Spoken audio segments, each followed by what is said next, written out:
सांगण्याचा उद्देश काय आहे?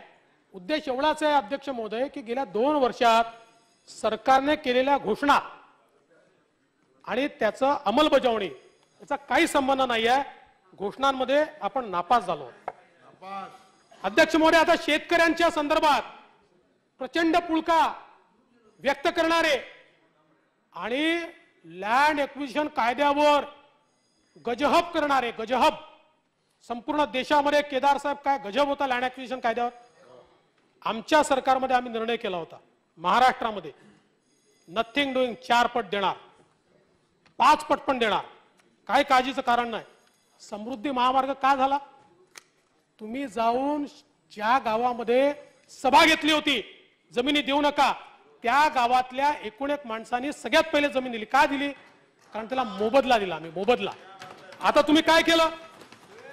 आता तुम्ही हा 4 पटीचा मोबदला 2 पटीवर आणला, त्यातही 20% कपात केली. आणि जो काही निर्णय केलाय या निर्णयामुळे आमच्या काळामध्ये शेतकऱ्याला जो मोबदला मिळत होता लँड एक्विजिशनचा त्यापेक्षा 70% कमी मोबदला आता मिळणार आहे. म्हणजे कवडी मोल भावानं शेतकऱ्यांच्या जमिनी घेण्याचा निर्णय हा आता तुमच्या सरकारने घेतलाय. आता कुठे गेले होते लँड एक्विजिशन कायद्यावर गजब करणारे? ते विरले, झोपले, संपला.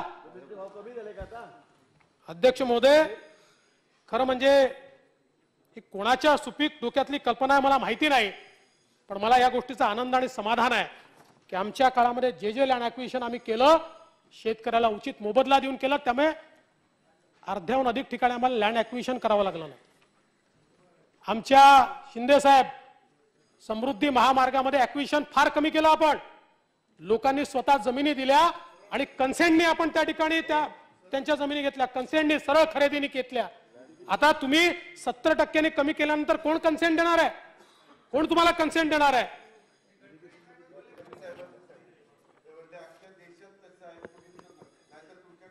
गडकरी साहेब अनेक गोष्टी सांगतात, सगळ्यात ऐकत नाही तुम्ही.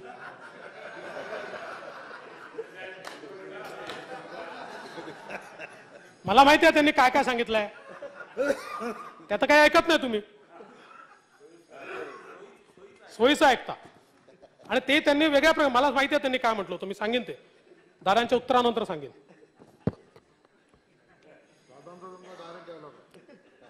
खरं म्हणजे पीक विम्याच्या संदर्भातली परिस्थिती मी अनेक वेळा या सभागृहात मांडली आहे.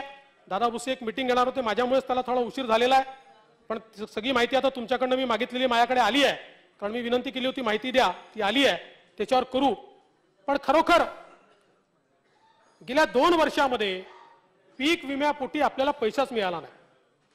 आपण जर बघितलं तर 99 ते 2014 या ठिकाणी 25 लाख शेतकऱ्यांना 578 कोटी मिळाले. प्रधानमंत्री पीक विम्याच्या 5 वर्षात आमच्या काळात या ठिकाणी 14,400 कोटी रुपये मिळाले. म्हणजे साधारणपणे आपण जर बघितलं तर इतक्या मोठ्या प्रमाणात ती वाढ झाली आहे. आणि आता या 2 वर्षामध्ये केवळ या ठिकाणी 3,981 कोटी रुपये मिळाले. त्यामुळे सरासरी कमी आली आहे, मदतही कमी झाली आहे. त्या संदर्भात निश्चितपणे लक्ष देण्याची आवश्यकता आहे. आता दादांनी आम्हाला सांगितलं की जरी आम्ही वैधानिक विकास मंडळ बंद केलं असलं तरी विदर्भ मराठवाड्याला आम्ही देणार आहोत. असं होत नाहीये. हळूहळू एक एक योजना तुम्ही बंद करताय, एक एक योजना बंद होते. आज आपण बघा, विदर्भ आणि मराठवाड्यातल्या उद्योगांची वीज सवलत 2024 पर्यंतची होती. त्यामुळे मोठ्या प्रमाणात उद्योगांना सवलत मिळत होती. महाविकास आघाडीने ती सवलत बंद केली. आम्ही आवाज उठवला तर सप्टेंबर ते नोव्हेंबर या कालावधीसाठी थकबाकी देण्याचा निर्णय घेतला. पण अध्यक्ष महोदय, या ठिकाणी केवळ 1200 कोटी रुपयाचा निधी दाखवण्यात आलाय. त्यामुळे ही सवलत मिळू शकत नाही. आज इंडस्ट्रीच्या संदर्भात अतिशय सायंटिफिकली पारेषणाचा लॉस हा जिथे कमी आहे तिथे डिफरन्शियल टॅरिफ असलं पाहिजे. या आधारावर MERC कडनं अप्रूव्ह करून हे टॅरिफ विदर्भातल्या उद्योगाला आणि मराठवाड्यातल्या उद्योगाला दिलं होतं.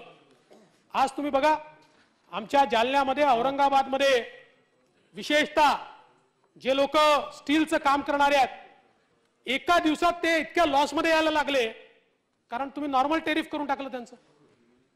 म्हणजे जे लोक नवीन इन्व्हेस्टमेंट करत होते तुम्ही बघा इतक्या मोठ्या प्रमाणात प्रत्येकाने इन्व्हेस्टमेंट वाढवली पण इलेक्ट्रिसिटीची सबसिडीज तुम्ही काढून टाकली विदर्भ मराठवाड्याची. अध्यक्ष महोदय माझी या ठिकाणी विनंती आहे की जी सबसिडी आहे ही सबसिडी तुम्ही परत दिली पाहिजे. पॉवर लूमची सबसिडी तुम्ही काढून टाकली ती दिली पाहिजे.